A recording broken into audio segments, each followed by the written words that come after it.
Welcome to Lecture 3 of the course Philosophy of Science and Critical Thinking for psychology students. This lecture is about Immanuel Kant, Positivism and Hermeneutics.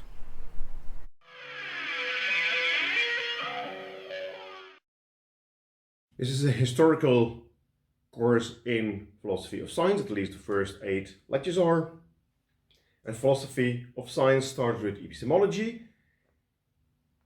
Epistemology is a theory of knowledge, and we have seen that skeptics argue that we can't get knowledge, that rationalists argue that we can get knowledge if we use our reason properly, and empiricists argue that we can get knowledge if we use our senses, if we use observation, if we use our perception, and then all the kinds of experience we use, that's the source of our knowledge. We have seen Socrates, Plato and Aristotle as examples of a skeptic, a rationalist and an empiricist in ancient Greece, would denote that Aristotle never said of himself that he was an empiricist, and that he has rationalist elements in his epistemology. We also saw that Aristotle was coupled to the Bible, and that basically during the Middle Ages there was a ban on experiments, and that changed when Francis Bacon decoupled amongst, well, he was not the only one, but he was very clear that he said, well, we have to decouple Aristotle from the Bible again, so we can believe the Bible, but we can attack Aristotle. That's what he did, and he came up with a new method, basically the precursor to our scientific method. And then you see that people start to think again about the source of knowledge, and then we saw again a skeptic, Michel de Montaigne. He says knowledge is impossible, and he doesn't even want to say that, so he formulated in a question, what do I know? A question having no truth value, no claim to knowledge. And then René Descartes was the modern rationalist. The problem with rationalism of Descartes was that basically what he did was he took all his old beliefs, he doubted them, and then he ended up with only one belief, and that was the belief that I think, therefore I am has to be true every time he thinks that.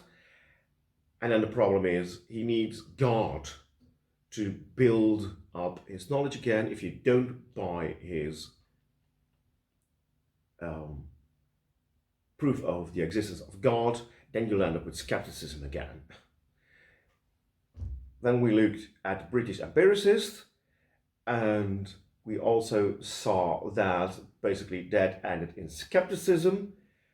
Locke had a type of empiricism that used, for instance, the notion of a substance, and then you can say, well, that's not a proper empiricism because you can't have knowledge of substances. Well, and we ended with Hume, and Hume himself said in the end that, well, knowledge about the world is impossible. I like to be an empiricist, but I have to be a skeptic. So that was his conclusion. So then we see that in modern times, we also seem to end up with skepticism, but science being the new method, science being a very successful method, people were very optimistic about gaining knowledge about the world. So we have the discovery of Newton's laws, the laws of physics. If you use them, your predictions are very successful, at least back in those days, when they predicted about the immediate physical world. So the problem now is, if knowledge is impossible, and those laws of Newton are so successful, they can't be knowledge. They're mere beliefs. And of course, philosophers in those days, with the exceptions of the actual skeptics, they tried to show that knowledge is possible. And one of the things they wanted to show was that the laws that Newton discovered, well, we now actually have knowledge about them. So how to proceed? Can we save Newtonian laws from the skeptics?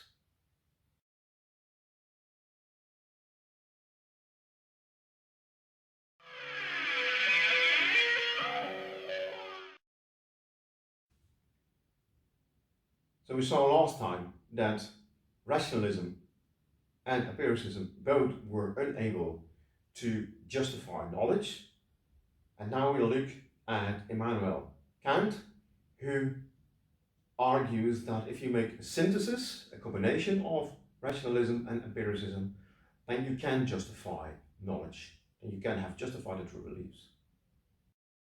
Kant started as an astronomer, so he was very much influenced by Newton and his discoveries and the success of physics. But then he reached David Hume. So Immanuel Kant was interested in knowledge about the world. He was optimistic, just as we saw last time that other scientists and philosophers were. He was optimistic about the idea of actually being able to acquire knowledge about the world, and the success of the physical sciences, of course, was an indication, or at least that is what people are inclined to think, that, well, what you have discovered are actually discoveries of facts. But then there's David Hume, who says, well, if you think about facts, you think about in terms of cause and effect, and that is indeed the case in Newtonian laws. Kant would agree with that. And then the problem is, if you observe, if you gain knowledge by observing the world or observing the results of your experiments, if you have an empiricist view on empirical science, then you cannot justify your beliefs that contain this notion of causality, because you can't justify this concept of causality. You can't have knowledge about causal relations. So that's what we looked at last time. And Kant reads that and says, I freely admit that the remembrance of David Hume was the very thing that many years ago first interrupted my dogmatic slumber. So he was asleep in his dogmatic sleep. He was thinking that he could get knowledge about the facts by using the scientific method, by using observation and experiments. And he gave me a completely different direction to my researches in the field of speculative philosophy. So he had to change his thought about philosophy and how to justify beliefs. So what did Kant think before he read Hume? Well, he thought he really knew that Newton's laws were correct, that we had knowledge, that Newton had found knowledge about the world, had discovered something about the world was actually true, and then we could say that it's true. And then he read Hume, and he says, well, we can never be sure about any law, because all natural laws contain this notion of causality, and we cannot have knowledge about causal relations. We cannot have knowledge about causality.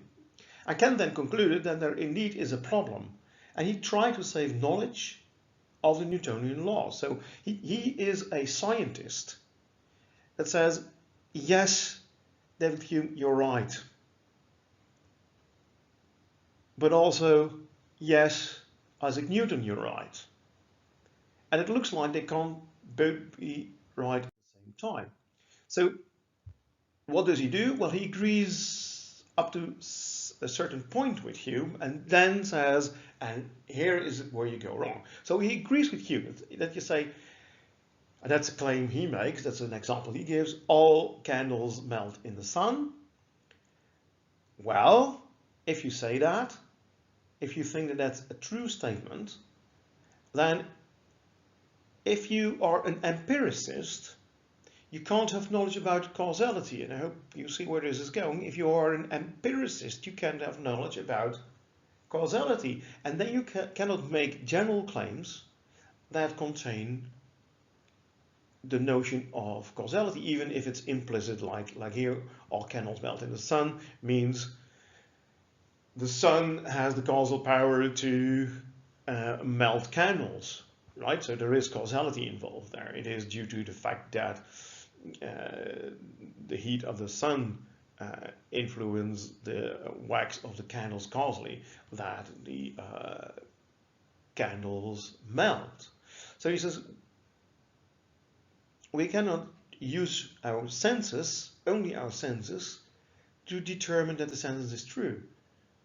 But he also disagrees with Hume, because he says, if we make a combination of empiricism, which you, David Hume, have shown that is wrong, and rationalism, which John Locke had shown that is wrong, if we make a combination, a synthesis, then maybe we are able to show that Newtonian laws are knowledge, or our knowledge about the Newtonian laws indeed is knowledge, that the laws are true, and that indeed all candles melt in the sun, that claim is true.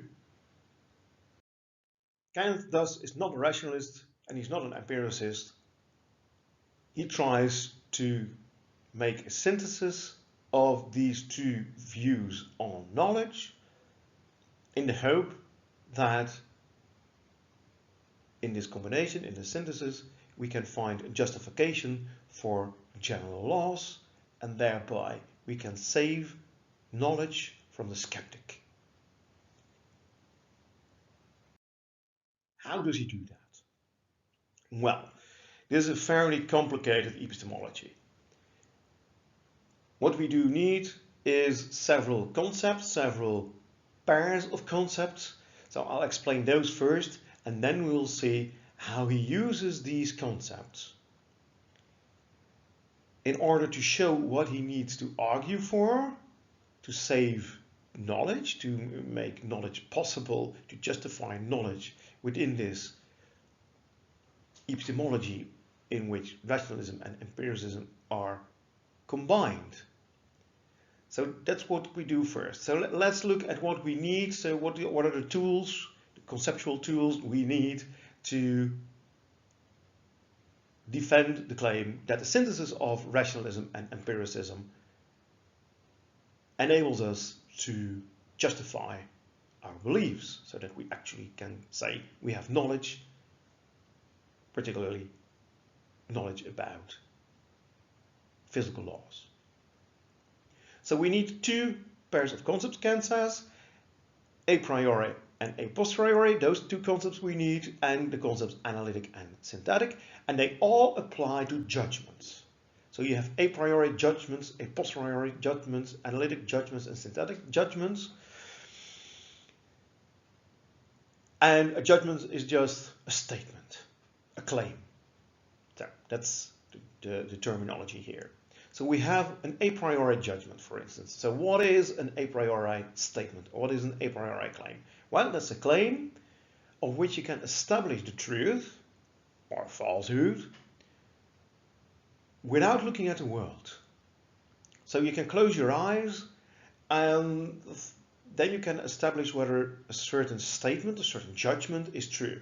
So if you know what a man is, and if you know what a brother is, and if you know what a is and what is, then you can say the sentence, the judgment, a brother is a man, is that true?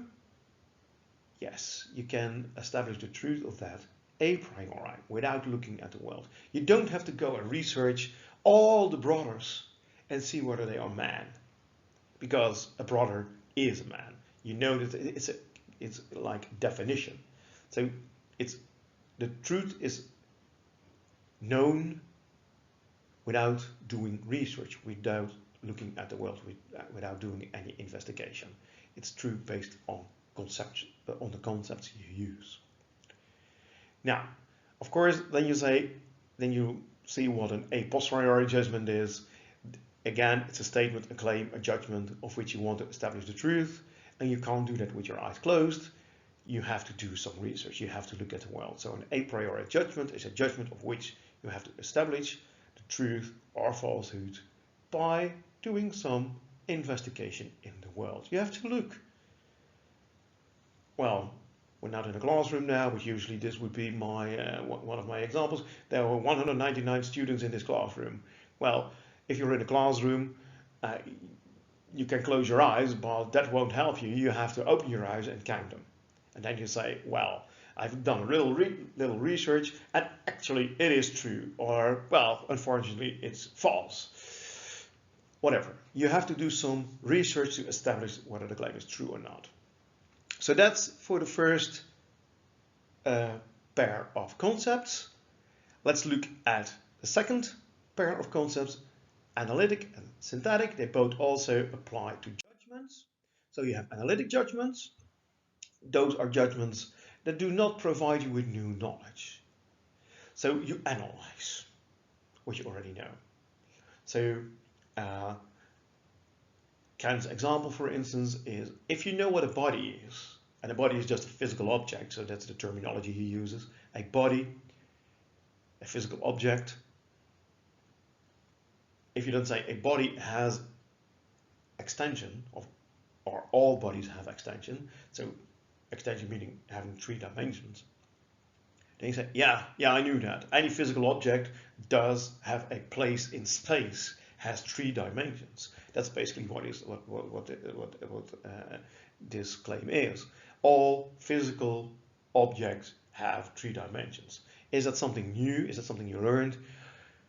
No, but I might not have ever put it on paper like that, have thought about that, but it's not new knowledge. It's analyzing, it's specifying the details maybe, but the details were already known. So it's specifying what you already know, it's analyzing what you already know, hence it's an analytic judgment, and that means that it doesn't provide you with new knowledge. And if we're thinking about epistemology, and we're thinking about what the source of knowledge is, where knowledge comes from, then of course you want to have a source of knowledge, and that means that there's knowledge coming from, it's new. So you want to learn something new. If you say, I'm a good scientist, I analyze all the concepts I already have, and you say, well, what about discovering something new? If you're thinking about the corona crisis, you're looking for a vaccine. Well, you can say, well, I'm just going to think about what I already know and analyze all these concepts. Well, that won't help. So it might be a useful tool to analyze what you already know and make it maybe more specific and explicit and write things down. But in the end, we are interested in another type of judgment. The type of judgment, the type of claim that is new, that provides us with new knowledge. And those are the synthetic judgments. So if you have a physical object and then you say, this is heavy, and then you're telling someone something they didn't know. Okay, then you have new knowledge. So that's a synthetic judgment, a judgment that provides you with new knowledge. And Kant uses these 2 pairs of concepts, a priori and a posteriori, and analytic and synthetic, to develop an epistemology in which we can have knowledge, and we can justify our claims, our judgments about causal relations in the world. So, in order to do that, we need to combine these 2 concepts, and now we will see how Kant is making a combination of rationalism and empiricism, because we have judgments, claims, statements that can be either analytic or synthetic and can be either a priori and a posteriori. So we can have 4 combinations, and we have to take a look at that. And then you'll see that Kant is indeed making a synthesis, and that he differs from rationalists and empiricists.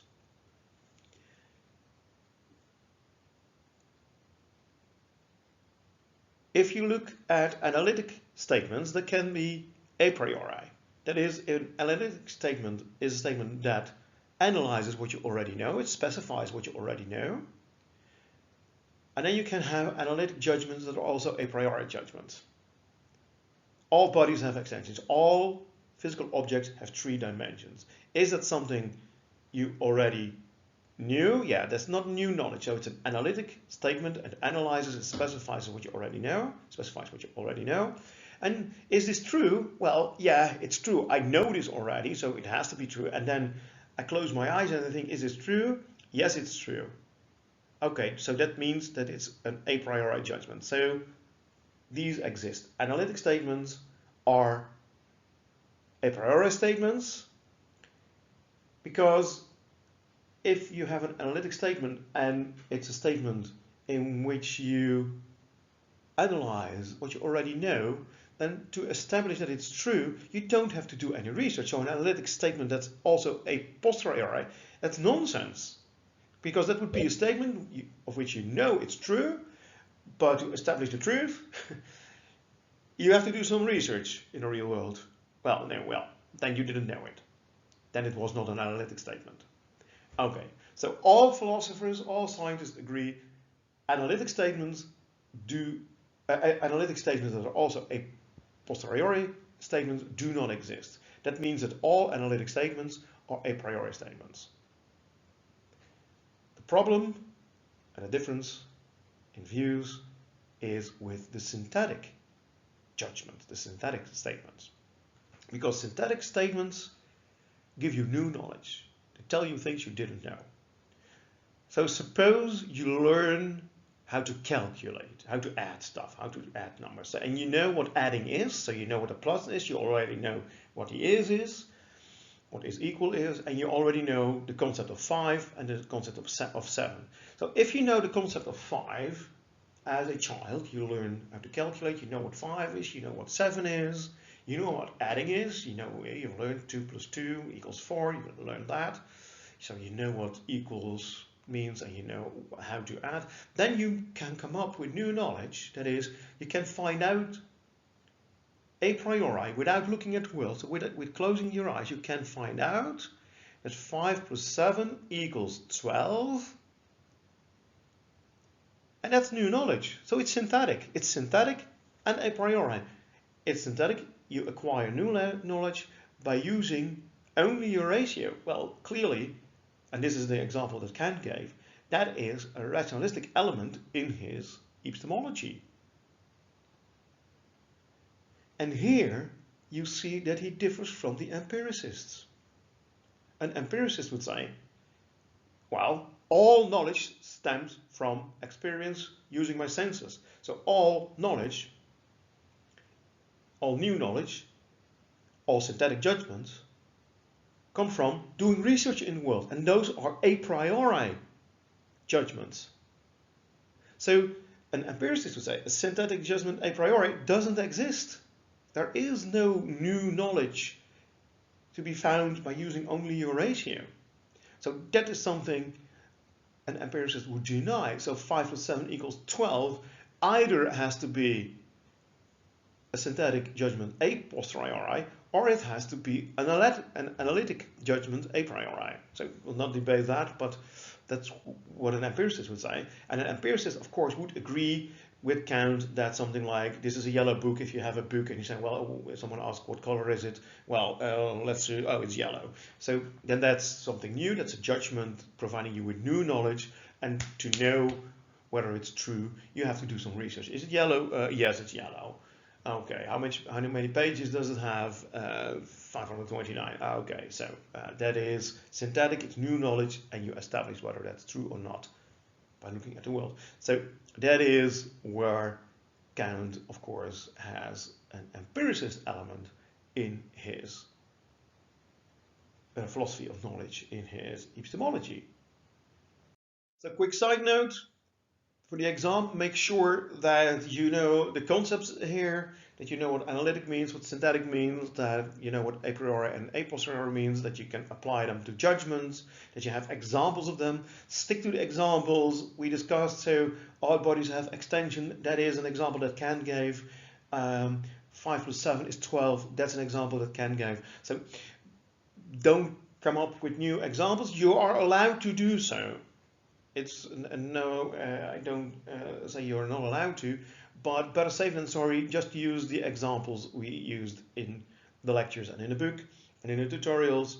just use those, then you're sure that you're right with examples. Because on an open question, I might ask you, provide an example to illustrate something or to explain something. So, and make also sure that you understand the difference between an empiricist, for instance, and Kant, who makes a synthesis. How do empiricists like David Hume and later the logical positivists, we'll look at them in one of the next lectures, how do they think about synthetic judgments a priori, that are also a priori judgments? How do they think about that? Make sure you understand that, because I have, for instance, here I have 4 options: analytic a priori, analytic a posteriori, synthetic a priori, and synthetic a posteriori. So that means that if I have to make a multiple choice question, this is an easy way of doing it. Is 5 plus 7 equals 12 what kind of judgment, according to Kant, or according to Hume, or according to the logical positivist, is 5 plus 7 equals 12? And then I give the 4 options. Make sure you understand this. And so you also understand what Hume would say, what the logical positivist would say. Okay, let's continue the lecture. What is it that Kant wants to show using these 2 pairs of concepts? He wants to show that synthetic knowledge a priori is possible, especially that we can have synthetic knowledge a priori, synthetic judgments that are also a priori judgments about the world being causally structured. So he's trying to show that he can have synthetic knowledge about laws, about physical laws. Newton has discovered these laws, so these were new when Newton discovered them, so it was synthetic. And Kant tries to show that we can establish a priori that they have to be true. You can establish the truth of those laws a priori. So why does he do that? Let's take stock. Let's take a step back. So he basically is interested in making a claim like everything in nature has a cause. And that's quite Humean, quite in line with Hume, because Hume says if we think about the matters of facts, we do that in terms of cause and effect. Every event in the world is an effect of a prior cause and might be the cause of a new effect. So I think everything in nature has a cause is something that Hume would agree with. Hume tried to defend that in a certain sense, and he failed.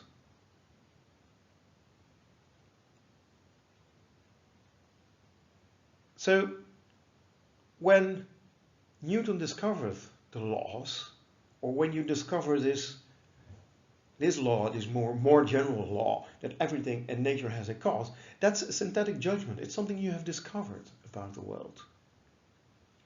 So it's synthetic. It provides you with new knowledge.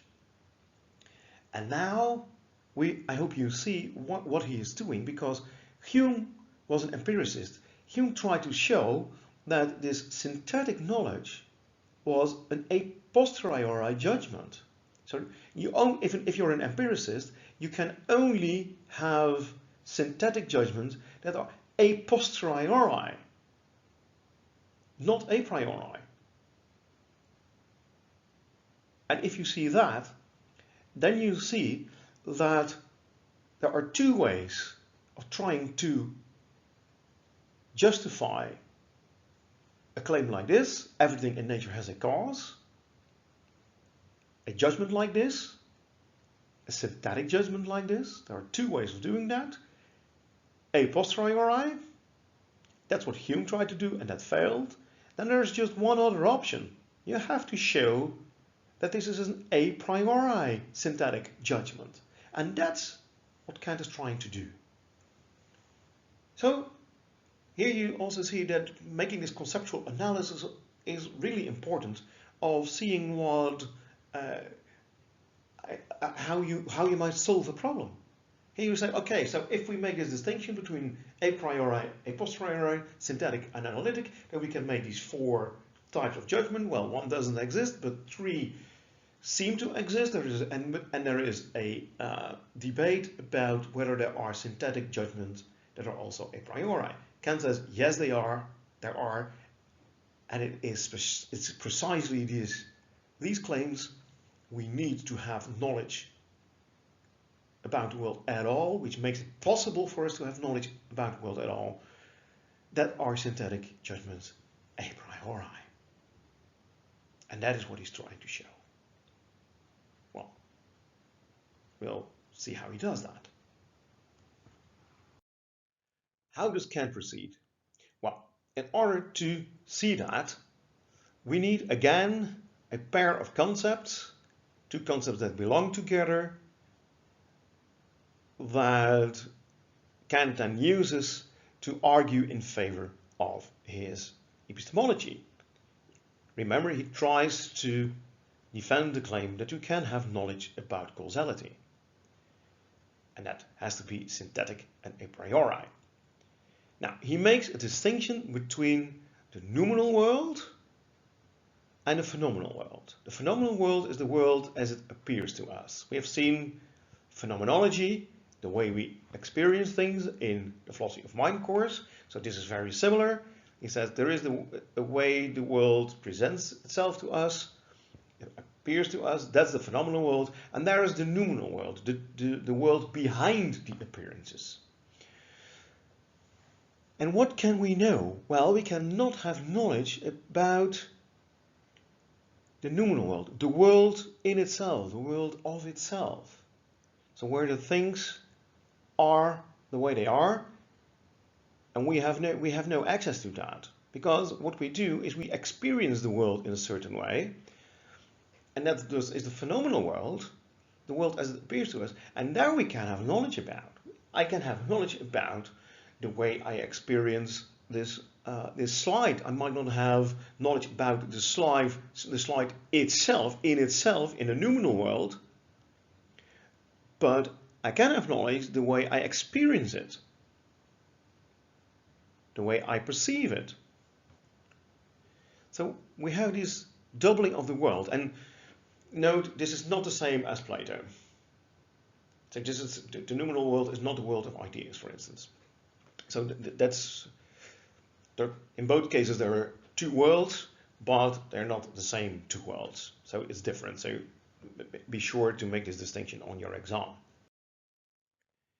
What Kant tries to do is he tries to explain what the conditions are that allow us to have knowledge, and of course that is knowledge of the phenomenal world, because there is no knowledge possible of the noumenal world, the world behind the phenomena. And this is called transcendental philosophy, and transcendental means that it pertains to the conditions of the possibility of knowledge, what we are interested in. Now, what is relevant, and here we see that Kant makes this synthesis, actually it makes a synthesis of empiricism and rationalism, because he says what we need in order to be able to have knowledge about the phenomenal world is the forms of sensations and the categories of reason. So the sensation, that's the empiricist part, and the categories of reason, that's clearly the rationalist part. And you need them both, so it actually is a synthesis. It's not that you can have one or the other and then have knowledge. You need to have both in order to be able to have knowledge. So it's about the conditions that need to be satisfied in order to be able to have knowledge. So there are the forms of sensation, and these forms are just 2. There's space and time. Everything we perceive, everything that enters our sensory system, enters the system in space and time. But if you have all the input coming in your system only in space and time, it's basically chaos. You have chaotic input. So you need to categorize, to classify this input. And then you have to have categories, and these categories belong to reason, belong to your ratio. So that takes us to the categories of reason. So there's input coming in time and space, and then this input needs to be categorized. And one of these categories, for instance, is substance. So then you put it into this box, and then you can have knowledge about the phenomenal world, the way it appears to us. So you put sensations into boxes, into categories. Well, I'm not going to ask this on the exam. That goes way too far. You basically need to know that this happens, that he says, well, there's input coming in via your senses, and then it's chaos, and that needs to be classified, and then you need your reason. So you put all the input in boxes, and then you have an experience of a house or a snowball or whatever. And then he has 4 groups of categories and all kinds of subgroups. And what is interesting is this one. Kant says one of the categories of reason is the category of relation, and that is in this case causality. And that, of course, is what we're interested in right now, given the fact that we're interested in justifying claims made by, for instance, Newton about causal laws that apply in the world, that describe the world. So just you need to know that it works in this way, and that causality is one of these subcategories. So objects always have a certain shape, right? So they always appear in space to us. If you have a physical object, it has 3 dimensions, it has always a place in space, it always appears in space to us.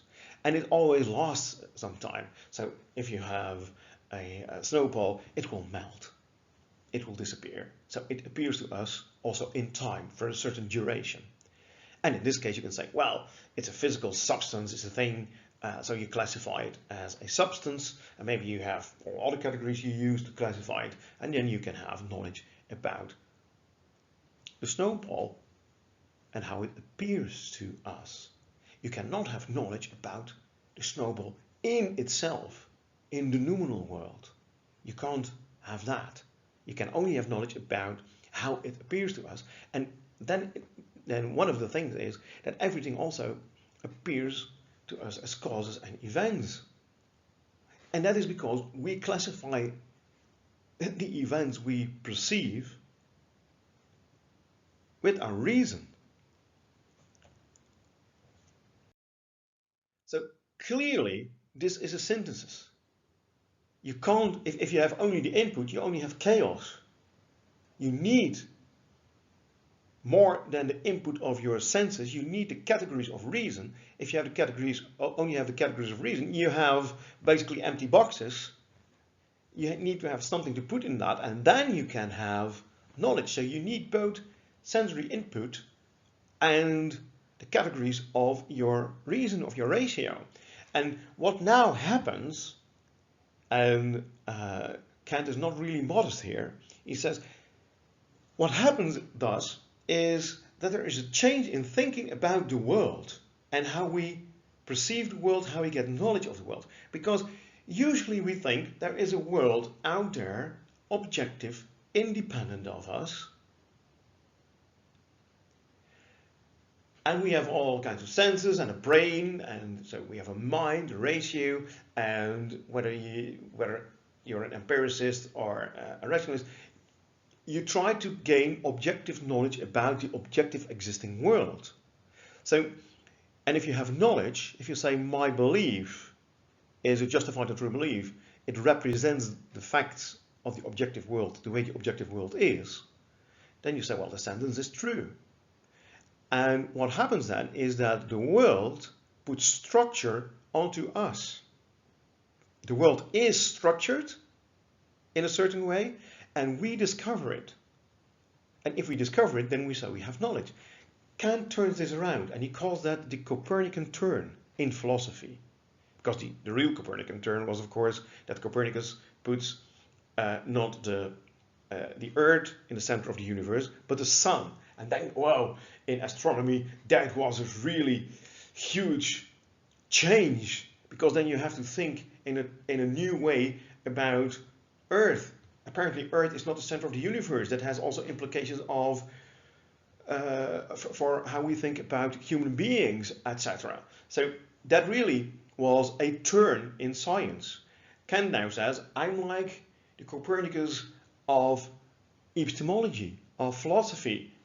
I'm not claiming that the world puts a structure upon us, but we make the structure, we put the structure onto the world. We impose with our categories structure on the world. That's turning it around. It's like putting the sun in the center of the universe, while all along we thought that the earth was in the center of the universe. So all along we've been thinking that the world imposes structure, its structure, upon us when we know it, and Kant turns it around and says, no, we put structure onto the phenomenal world. And then we can have knowledge, because then we put our category, we use that category of causality, and we use that to impose structure on the phenomenal world, and then you can have knowledge about the causal relations in the phenomenal world. And that, according to Kant, is a priori. This is not something you have established by doing research. This is about a transcendental philosophy. This is about thinking, and therefore it's a priori. It's about thinking about the conditions that have to apply for us in order to be able to have knowledge about the world. So now do a thought experiment. So try to imagine something that does not appear in time and space to us. If you then say, well, I can't imagine anything not appearing in time and space to us, then that becomes a reason to believe that indeed everything that appears to us via our senses, that comes as input, is in time and space. So that is the way the world presents it to us. But then it would still be chaos. So then you can ask the question, what may appear as something that does not belong to a category of something? Well, yeah, everything appears as belonging to a category of something. So that also is a condition that applies if we have knowledge about the world. It has to. So that's the idea. It has to. It's necessary. One of the categories is causality. So it cannot be otherwise, according to Kant, that things appear to us as causes and effects. So here he is very close to David Hume, right? David Hume says, if we think about the world, it's always in terms of cause and effect. If we think about the matters of fact in terms of causality, David Hume says. Kant says, yeah, that's correct, but you have shown that if you try to justify this a posteriori, that will fail. And here is my a priori justification for that. And now I can actually claim that I can have knowledge about causal relations, and I can have knowledge about general laws in which causality figures, in which causality is an implicit or explicit part. So this is a priori, and it's synthetic. So this is what Kant was out to demonstrate. One big problem for the Kantian epistemology is that Kant starts off with claiming that there is a noumenal world and a phenomenal world, and that we cannot have knowledge about the noumenal world, but that the things in themselves, so the things in the noumenal world, influence, determine our sensations. But if you can't say anything, if you can't have knowledge about the noumenal world, how can you say that? That there are things in themselves that influence our sensations. Furthermore, isn't that just saying that they cause our sensations? But causality is a concept that we, as a category, that we apply ourselves to the phenomenal world. It's part of the phenomenal world, not of the noumenal world. At least you can't know that. So he runs into trouble making this distinction and making claims about things he says he cannot know things about, and he makes knowledge claims about them. So that's a problem. That makes it an unrealistic theory, a theory that has an obvious flaw. The other thing is that if you say that we can have synthetic a priori judgments, so that we can acquire knowledge that's synthetic, it's new, we can acquire it, and it's a priori, we can establish the truth without looking at the world, without doing any research, then they cannot turn out to be false. If you say, well, I do not have to do any research to establish that this claim is true, and it can't be the case that later it turns out that Newtonian laws or things like that you can say that are a priori true, or that has to be true, that they turn out to be false. When we discuss Popper in 2 lectures, we'll see that clearly the Newtonian laws were not saved by this Kantian synthesis. And it also shows that he is just plain wrong. Now, I think the most problematic issue with Kantian philosophy is that he basically says, well, the skeptic is right. That is, he doesn't say it like that. He tries to save knowledge from the skeptic. He tries to come up with a justification for our beliefs. So he believes that we can have real knowledge. This knowledge pertains to the phenomenal world. But the skeptic would say, well, I'm not interested in how the world appears to me, how things appear to me. I want to know what the world is like, what effects are about the noumenal world, about the real world. So Kant sets the bar very low. He says, well, the only thing I want to know, or I claim to have knowledge about, is the way the things appear to me. And then apparently, because it's a transcendental philosophy, it has to appear to you in the same way. But how can you know? So he puts the bar very low, and the skeptic basically can say, well, you start off by saying there is a noumenal world and a phenomenal world, and we can't have knowledge about the noumenal world. Well, basically, that's skepticism. That's what I'm claiming all along. So the Kantian synthesis doesn't work if it's intended to show that a skeptic is wrong. And basically that was what he tried to do, right? Because it's a response to Hume, to the empiricist Hume, that in all honesty has to conclude that skepticism is right. Now Kant is trying to show that if you try to defend these Newtonian laws, for instance, by trying to show that they are synthetic and a posteriori, as Hume tried to do, that indeed is doomed to fail. So if these laws are synthetic, they are judgments and they are new, they provide us with new knowledge, and they are true, then we have to establish that they are true a priori. Well, yeah, and then you can say, well, it appears to me and it's necessary that it appears to me, but that's not very convincing, because that's just making claims about how things appear to you and not how things are in the real world, the world behind how everything appears. And then he says, well, is this my Copernican turn? Yeah, you can make that claim, being not that very modest, but then you say, I put the structure, I impose structure on the world, but that's not very convincing.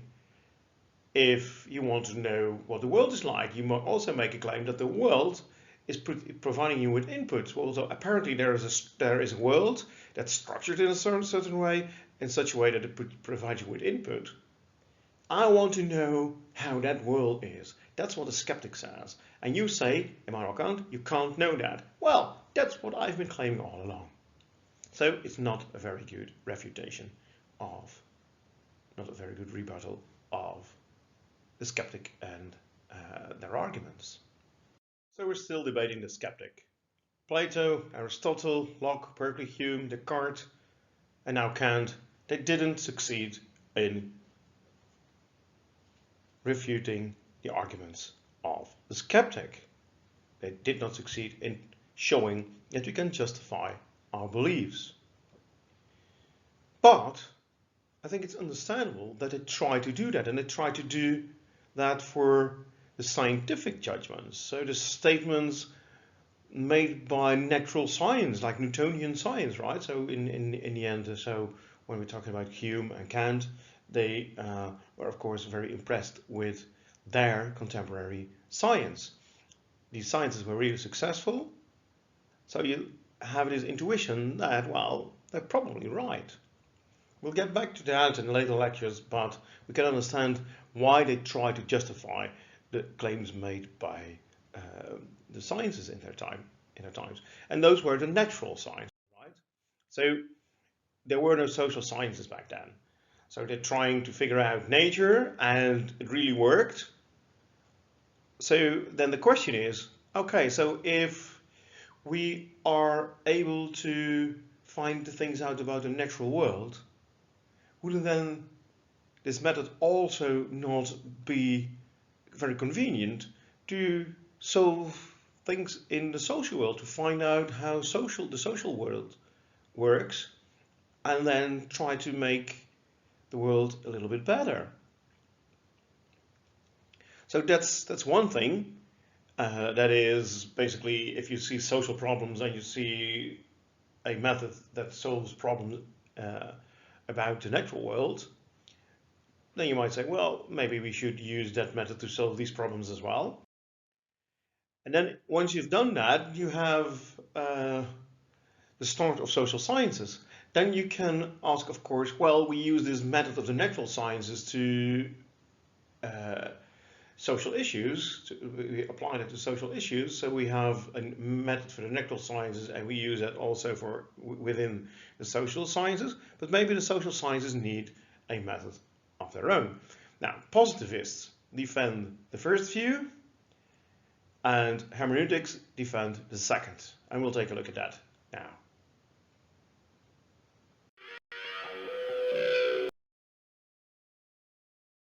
Basically, rationalism, empiricism, and also the Kantian synthesis fail to come up with a solution to how to justify true beliefs. So it seems that knowledge is impossible. But we've also seen that science in those days flourished. So even though you might not have a justification for your beliefs, people still believe that their beliefs are true. And then you can come up with the idea, and people came up with the idea, that you might use this successful method in the natural sciences to solve social problems, to solve political problems. And that is what Auguste Comte did with his positivism. Positivism is a term that was coined by Auguste Comte, and he tried to solve social problems in French society. He lived in the times after the French Revolution.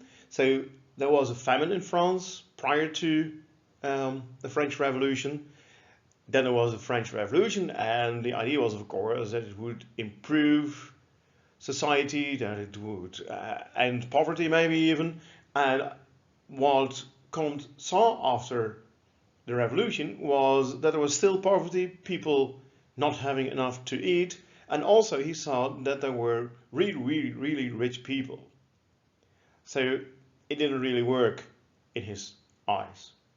So that means that there are social problems and there is politics. And politics apparently is unable to solve these social problems. And we are apparently, or back then, and I think it still applies, apparently it didn't work in French society to use politics to come to consensus about how to solve social problems in their society. Then Comte says, okay, we need to have a method that enables us to get to consensus about how to solve social problems. Since there is no method in politics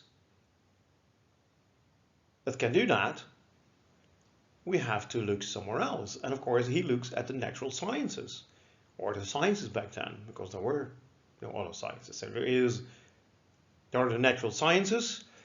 There's this method in which, if you use that method, you get to consensus. People are in agreement that the laws of Newton work, for instance.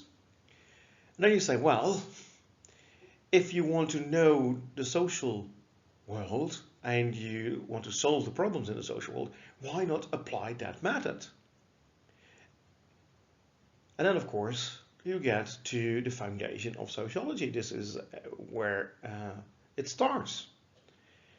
How do we do that? And Kant says, well, we have to establish the principles of positive thinking. Kant says, I have discovered a law of three stadia. So there comes law of the three stadia. And he says, every society, and there's the science in those societies, or the way to gain knowledge in those societies, that always goes through three stages: the theological stage or the fictional stage, and then you go to the metaphysical or abstract stage, and then to the positive, the real or scientific stage. So let's start with the first one. So initially, a society, and also there's the ways the society answers questions, tries to gain knowledge, is characterized by belief in supernatural beings and forces. So basically in gods, hence the theological stage. And of course there is distinctions in between that. You have animism, you have polytheism, you have multiple gods, and then you go to monotheism. So that's a little improvement. You go from many gods to one god. And what you do is you try to explain things in the world. For instance, how come that some things are alive and some not? Well, there was a god, and he blew his breath into this animal or this person, and that made this person alive. So that is a theological explanation of life. And of course, you don't find them in our biology books. The second state is the metaphysical state. So you do away with God, but you still have abstract powers, abstract principles that you use to explain stuff. Essences. For example, in this case, if we again look at life, life is explained by the fact there is a life force in us. A law vital, a life-giving principle. So basically that's not an explanation. That is saying, well, you have something that's alive here, and well, there is a life-giving thing in it. Yeah, but that doesn't explain it. It's just saying it's alive. And you postulate that there's a life-giving thing in it, but it doesn't give you any insight, because then you need to know, of course, what this life force is. So that's really abstract. That's a metaphysical stage. And then you go in the end to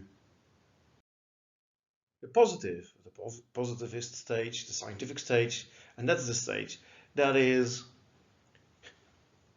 characterized by providing explanations in terms of cause and effect. We have seen it in Hume, we have seen that in Kant, we've seen it here again. And okay, we have to observe reality, we have to do maybe experiments and find out what the way of the world is, what the facts are. And then you say, well, what is life? Well, life is the capacity for digesting food, for instance, metabolism, reproduction, and you try to find out what the mechanisms are, for instance, behind digesting food. How does that work? And once you've done that, you have a scientific explanation, a mechanistic explanation. So it's very much in line with Cartesian and Newtonian theories. And that is the end. And then you have a society that accepts science. Let's look at a contemporary example, because I think this is still somewhat the case. So if we take a look at the Netherlands, then what you want, of course, is the best policies. So our government provides all the political parties with money to have their own scientific bureaus, the scientific research institutes, that basically have to check the scientific status of their political program. And the idea, of course, is that, well, that would help to establish consensus, and that politicians look at scientists to solve problems. And you should do that. So this is part of character building, you could say. If you become a politician, please listen to the scientists, because the scientists are in the business of finding out what the facts are and what you should do to change society, to change a person, whatever you are trying to change for the good. So in a contemporary case, of course, listen to the scientists when you want to solve the corona crisis. That's the only way to go. And don't try to politicize the scientists. Don't have the scientists say things that is in line with your political ideas of freedom or something. No, just let the scientists do the work. Give them the money, give them the research institute, give them everything they need, and don't bother them anymore, and just listen to them. But clearly, people don't do that. Clearly, the scientists involved in the corona crisis, at least in the ones that tell the government about them, they don't always listen to the scientists are influenced by the politicians. Let's keep it at that. So that should not be the case, of course. So there is a character lesson to be learned here. Don't have politics influence science, but have science influence politics. And then we might get to consensus in politics of what to do. But why do you need parties then anymore? Because whether you're on the left or the right or in the middle, science is the science, and it tells us what to do. And, well, we don't really need to vote about that, right? So there is this idea of positivism of positivism, that science can solve social problems as well. And of course, we have all these political parties with all their scientific research institutes, and they all tell something different. So clearly, something's wrong here. How is this relevant to psychology? Well, in psychology, you also don't find these metaphysical principles or God anymore in your psychology book. You don't have the psychology book on brain and behavior or social psychology that tells you, well, the psyche actually is the soul, and you're given this soul by God. No, there's no book that says it. Maybe a history book that people used to think that, but it's not in your contemporary scientific psychology books. So psychology is way beyond the theological stage, is also beyond the abstract stage. So there is no metaphysical principle involved. There is no psyche that is, well, a kind of life force or something like that, akin to a soul, but then not made by God. Also not the case, even though many students and psychologists still are dualists. So how that can be, that's well, it's quite confusing to me, because that's not in your books. Psychology is actually in a scientific stage, but maybe not all psychologists doing psychology are already there. And then you can ask things like what causes, and then you're looking for the mechanisms in the end. For instance, an autism spectrum disorder. That is what you're trying to find out. How does this work? How is this a genetic deficiency? Which genetic deficiency we're talking about, and how does this work out in the development of a person. And if you know the answer to that question, you really have gained knowledge, or at least you have the possibility that you have gained real knowledge. We have all these problems of induction, etc. So we keep having those problems, of course. But it is relevant. It is relevant that you don't try to understand, that don't try to give pseudo explanations by referring to the soul. Oh, my soul is, well, I don't know, is damaged or something like that. And then you have to go and, well, pray, I don't know. You don't get therapies like that. You don't get theories about that in your scientific psychology. So the idea of Kant was that you could develop social sciences, basically. If you want to know about the social world, if you want to make changes in the social world, if you want to have consensus about how to do that, use the method that enables scientists to do that in the natural sciences or in the natural world, apply it now to the social world, and then you get the social sciences. But you use the same method. And of course, that's not so strange that Kant came up with that idea and not with the idea, well, maybe we should have a different method, because there was this method that was really successful. Maybe we were not able to justify the claims made by science. So empiricism, rationalism, and the synthesis failed to do that. They failed to provide this justification for scientific claims, but still science was very successful, the natural sciences were very successful, and now you get the rise of the social sciences. And once you have that, you might think about the method. Maybe social sciences need a method of their own.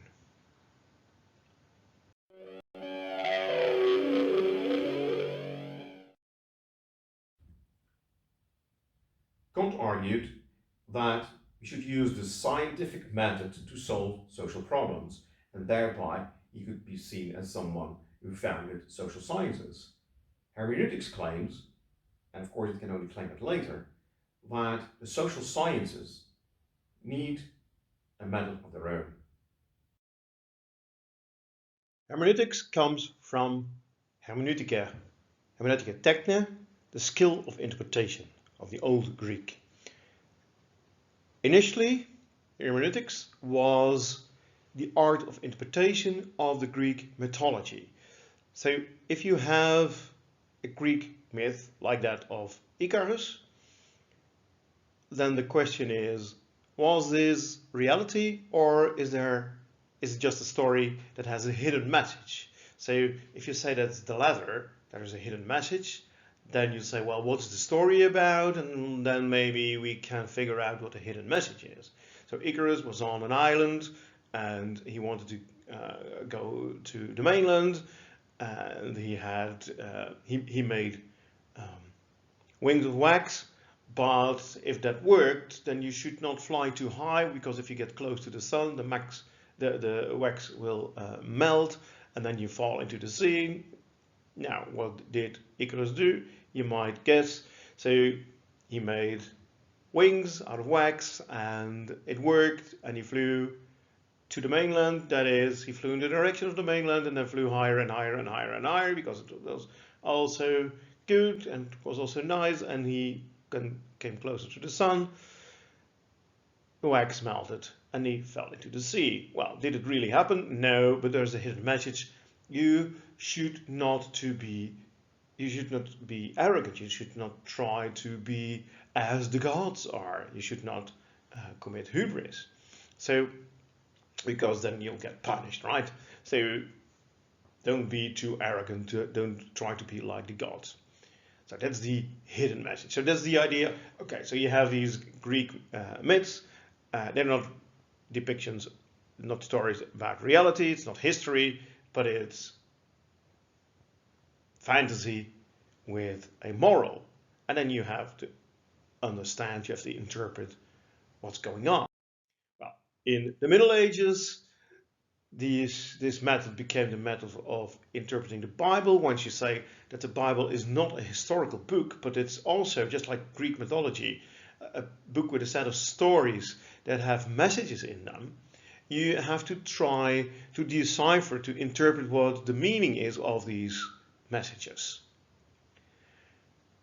And then slowly this becomes a method of interpreting anything human beings have made. And it might be quite strange. So if you have poetry or a painting, you say, well, I don't know, what's this about? What's this poem about? Well, then you try to find what the reasons were the poet wrote the poem, and then you try to interpret what he said or she said, and then you try to understand this poem. And then in the 19th century, those persons defending hermeneutics claimed that it was a scientific method that was specific to the social sciences, and it was different from the method that contrasts with that of the natural sciences. Why was a different method needed? Well, according to hermeneutics, people are more than just physical objects. We are beings that act in the world. So a rock doesn't act, only things happen to a rock. Human beings, all kinds of things happen to us. Well, maybe that is something you can explain with the method of the natural science, but also we act in the world, we do things, and maybe you need to understand those things with a method that's different from the method that merely explains how things come about in a natural world. Dilthey, for instance, said, well, people fall outside this natural order of cause and effect, meaning that there are not only causes influencing us, but we also have reasons to do things. So we must not try to understand human beings just in terms of cause and effect.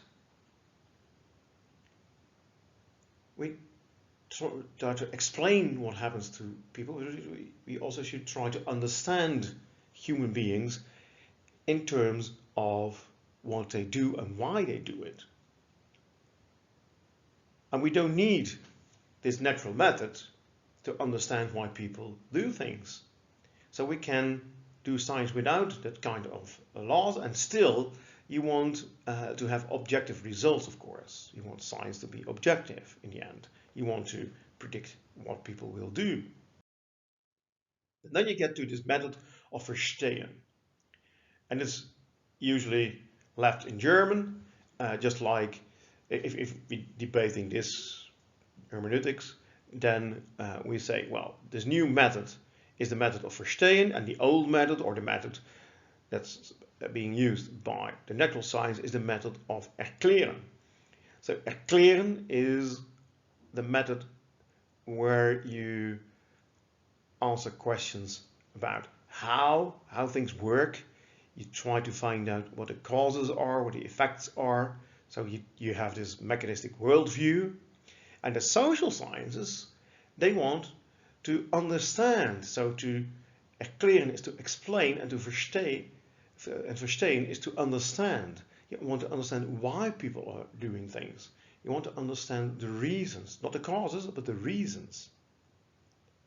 And that means that you have to pay attention to the individual cases. Attention has to be paid to the subjective perspective. Why are you doing this? And we'll see in a moment that that, of course, also is problematic.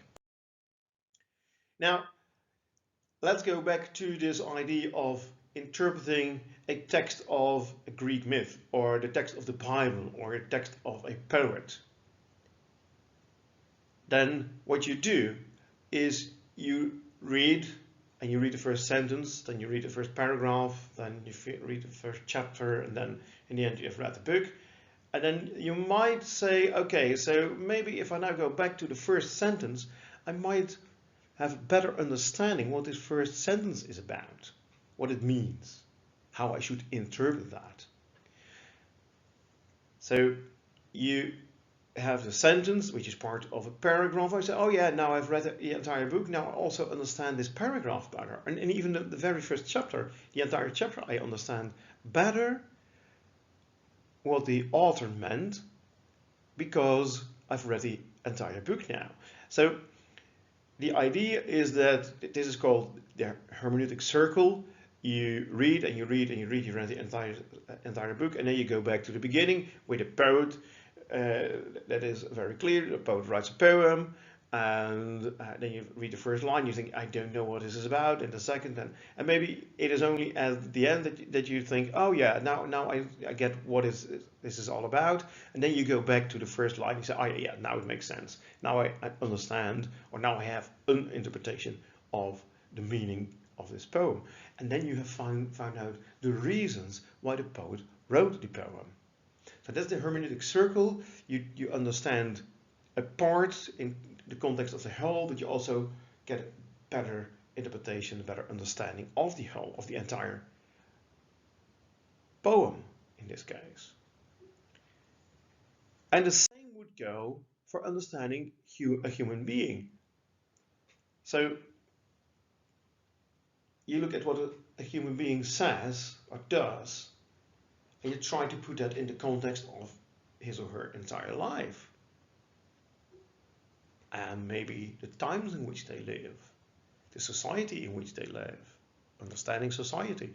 You need to understand the society to understand the people living in it and what they are saying according to this method of verstehen, this hermeneutic method.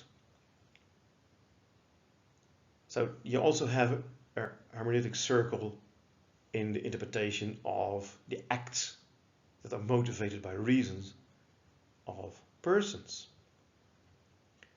And you try to understand human beings. So what does that mean for a psychologist? Well, according to these hermeneutics, psychologists are a social sciences that is in the business of understanding other people. So if human beings act in a peculiar way, then you might try to understand why they're doing that. And you're not trying to look for causes, but you're trying to look for reasons. Why is this person doing this? And then you ask the person and you try to interpret what he or she is saying. So you're not looking for genetic causes or something like that. That would be the natural science, that would be the method of the natural science. And if you find the genetic causes, you have an explanation, but you still don't have an understanding of the human being and why the human being does something. You're looking for reasons. So that means you should have a lot of courses in hermeneutics for psychology, for psychologists. My guess is you don't have any. So that means, and you have a lot, I think you have a lot of courses that try to find the causes of mental disorders. And maybe we can just classify all kinds of symptoms and say, well, then you put a label on it, and that's really convenient when you talk with different people about this set of symptoms or behaviors, or when you can label it, you can ask money back from the insurance when you have a therapy for a client. That's all really convenient, but in the end, you want to know what causes a real mental disorder. So, social science, psychology, at this moment clearly is rather positivistic than hermeneutic. So, why is that? What's the reason for that? And the reasons, of course, if you are thinking from a positivist perspective, from the perspective that you use just one method in all sciences, and that this method is indeed trying to find out what the facts of the world are, and that the facts, just like David Hume says, we think about facts in terms of cause and effect, then a reason is just a special cause. If you go back to the philosophy of mind course, then you'll say, okay, a reason is a cause, a reason is a mental state, and a mental state just is identical to a brain state, or at least it supervenes on it. And identity is one explanation, realization is one explanation of this supervenience or interpretation of this supervenience relation. But a reason is just a mental cause, but that's still a cause. Thus, in this positivist way, you're still looking for causes, and when you don't have these causes, well, you might use different methods, but in the end, your research is focused on finding out the facts, finding out the causes of human behavior. So what's the reason that there is almost no, or maybe none of no course in hermeneutics for you? Well, it's not a science. It's not a scientific method. Here you see that, okay, if you make a claim like that, many people would say it's not a science, it's not a scientific method. I think many people that are involved in making the program for psychologists do believe this, because otherwise they would have put a lot of hermeneutics in it. So in next lecture, we'll move from epistemology to actual philosophy of science, and we go to think about what science is, what distinguishes it from pseudoscience or not science, and then you can answer this question, at least for yourself, whether hermeneutics is science or not. So that doesn't mean, of course, that if you classify hermeneutics as not a scientific discipline or method or endeavor or human behavior or whatever, just like doing the dishes is not science or a scientific method, it might still be important. It might still be important to use in everyday life or in making decisions, but it's not a scientific method to discover facts. So that's what we will do in next lecture. Then we'll see that we say, well, where do we get knowledge from? Well, from science. Where do we get knowledge about the facts? From science. Where do we get knowledge from the causes and effects? From science.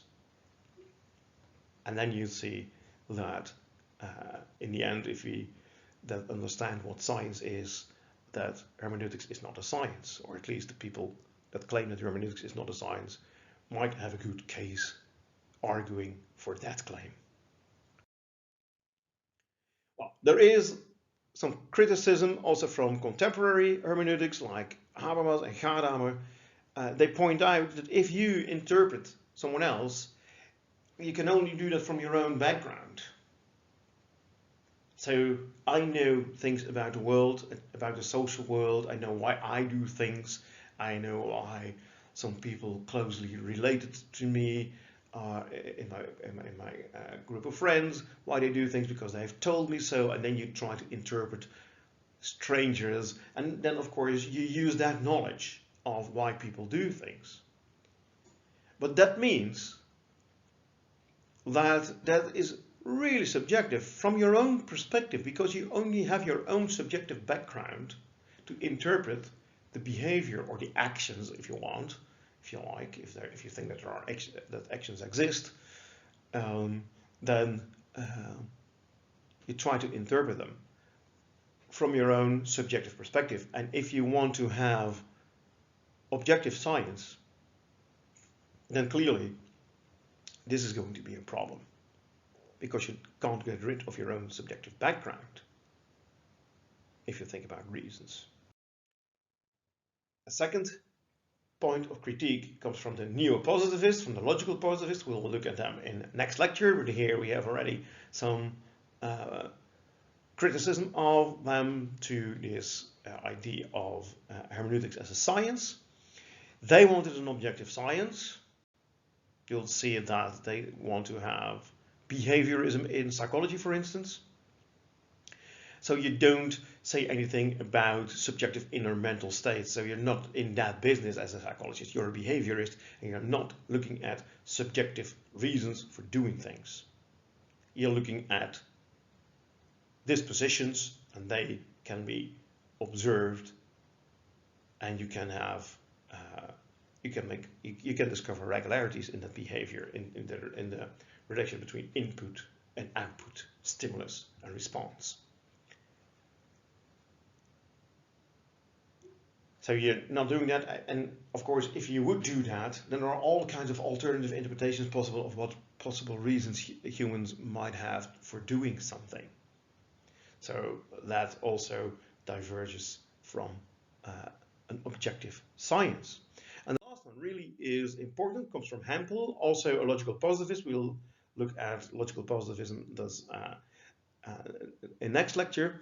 How do you interpret others? Well, if it really is the case that you can only interpret others from your own subjective point of view, that you really can understand only other human beings when they are like you, then how are you going to be a good psychologist if you have persons with all kinds of mental disorders?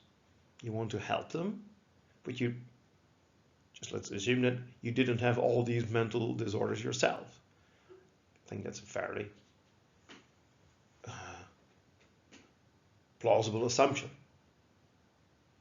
You might have one, two, but not all of them. So how are you going to help people? How are you going to understand those people that have a disorder you're not familiar with from your own subjective point of view, if you need that subjective point of view to understand those people? It's not going to work. Still, you're doing psychology without the hermeneutics. There are loads of people that are being held by psychologists, by clinical psychologists, that never have experienced anything like it. Still, these psychologists are able to help these people. That would be impossible if hermeneutics would be, if this Verstehen method would be key to psychology, would be key to a treatment, to a therapy. Hempel says clearly that's not the case.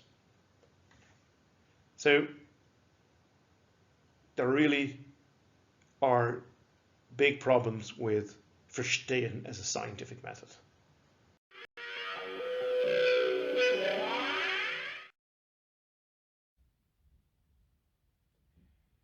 Right, we've seen a lot this lecture, so let's briefly summarize it and see what we have to do next.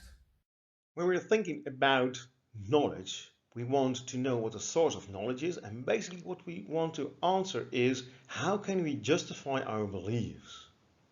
Because knowledge is a justified and true belief, well, we have beliefs, mental states that are about something. They might be true, they might correspond to facts, but you might have beliefs that are true by accident. You might be wrong about something you actually don't know. You might say, well, or right about something you don't know. So you might think that there's life on another planet in our solar system or in the universe, and you might be wrong about that, you might be right about that, but you basically don't know. So you can't have knowledge about it, because in order to have knowledge, you have a justification. And we have seen that in contemporary, in modern philosophy, Cartesian rationalism, the British empiricists, and also Immanuel Kant, they all have their problems. They all fail, basically, to provide a justification for our beliefs. But science was still very successful, and then that suggests that if science, being the natural science in those days, if science is really successful in solving problems with respect to the natural world, then it might also be a good method to solve problems in the social world. And then we've seen that Kant defends his positivism. And once he does that, you can have the rise of social sciences like sociology, and then Hermeneutics comes along and says, well, maybe the social sciences need a method that focuses on reasons for people to act instead of causes for things to happen, which is the domain of the natural sciences. Yeah, so like physics and biology. But there we have seen that to be a proper scientific method, it's way too subjective. You want to have general laws. You want to be able to say something about people having mental disorders without needing to have had that mental disorder yourself, because then it would really become problematic to become a psychologist, for instance. So that seems to be too subjective.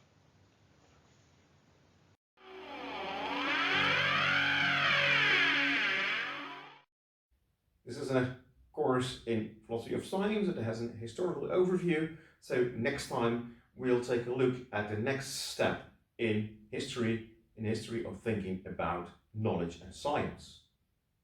And it is in next lecture that we indeed turn to philosophy of science. We've been doing epistemology so far. Of course, we have mentioned science every now and then, but next lecture, when we'll discuss logical positivism, we'll see that there is this change from epistemology to philosophy of science. Then philosophy of science becomes a separate discipline in philosophy. Next time, thus, we look at logical positivism. They try to answer the question, what is science? What's the hallmark of science? And they do that because they believe in a form of, they defend a form of positivism, and they claim that science is the source of knowledge. So there you see that if you answer the question, what's the source of knowledge, by saying science, then you need to think about what science is. You have this new question. You don't ask what's the source of knowledge. You have an answer to that, it's science, but then you have the new question, what is science? And that is basically, if you think critically about that, philosophy of science, and we're going to do that in the next lectures.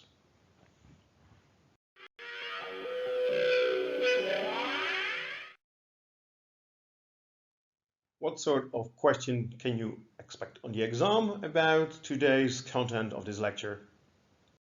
You could expect a question about Kant, about the different stages he recognizes.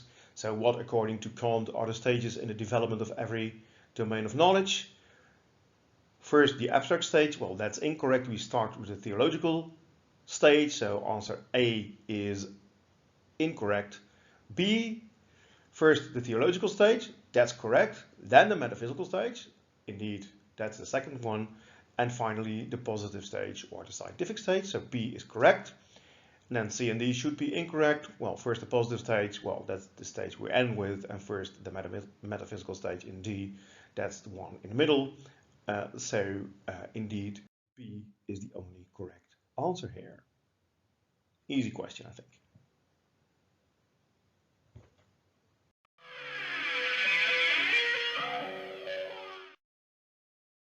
That's it for lecture 3.